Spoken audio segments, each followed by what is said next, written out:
जिस समय मेघनाथ मारा गया तो मेघनाथ की पत्नी का नाम था सुलोचना।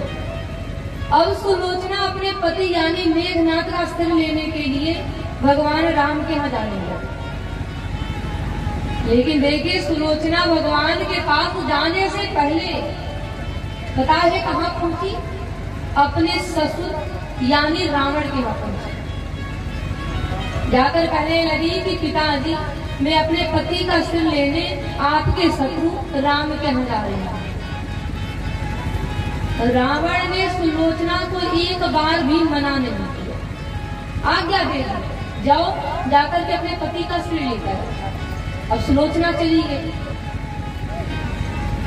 अब देखिए जब सुलोचना चली गई तो जो रावण के मंत्री थे, सैनिक थे, रावण से कहने लगे महाराज 10 सिर लिए, 20 आंख है, 20 कान है, आप इतना गलत फैसला कैसे कर सकते हैं? क्या आपको सुनाई और दिखाई नहीं देता?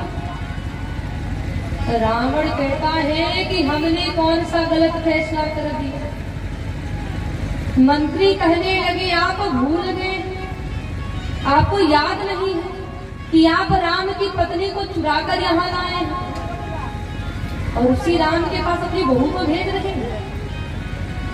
अरे कहीं राम ने आपकी बहू को बंदी बना लिया था, उसे चुरा लिया था, उसका अपहरण कर लिया तो आप क्या करेंगे? क्योंकि आप राम की पत्नी को चुरा कर लाए हैं। अब जैसे ही मंत्रियों ने कहा कि यहाँ पर रावण की आंखों में अश्रु आ गया। रावण कहने लगा तुम सबकी सोच तो बिल्कुल गलत है। ये चोरी करना, अपहरण करना, बंदी बनाना, गलत रास्ते पर चलना, गलत कर्म करना, ये सब काम केवल इस रावण का है। ये काम राम का नहीं है। चोरी करना, अपहरण करना, बंदी बनाना, गलत कर्म करना, गलत रास्ते को अपनाना केवल रावण कर सकता है। ये सब काम राम कभी नहीं कर सकता,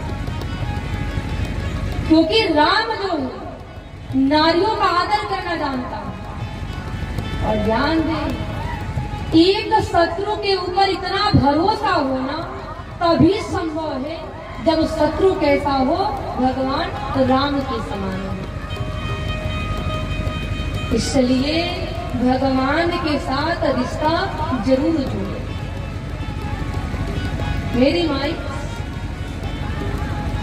मान ले किसी को भगवान से रिश्ता जोड़ने की इच्छा हो रही है, हम भगवान से रिश्ता जोड़े तो हम क्या करें?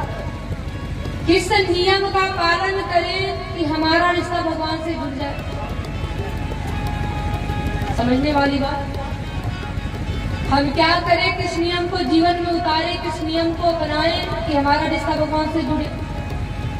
तो देखिए भगवान से रिश्ता जोड़ने के लिए श्रीमद् भागवत कथा में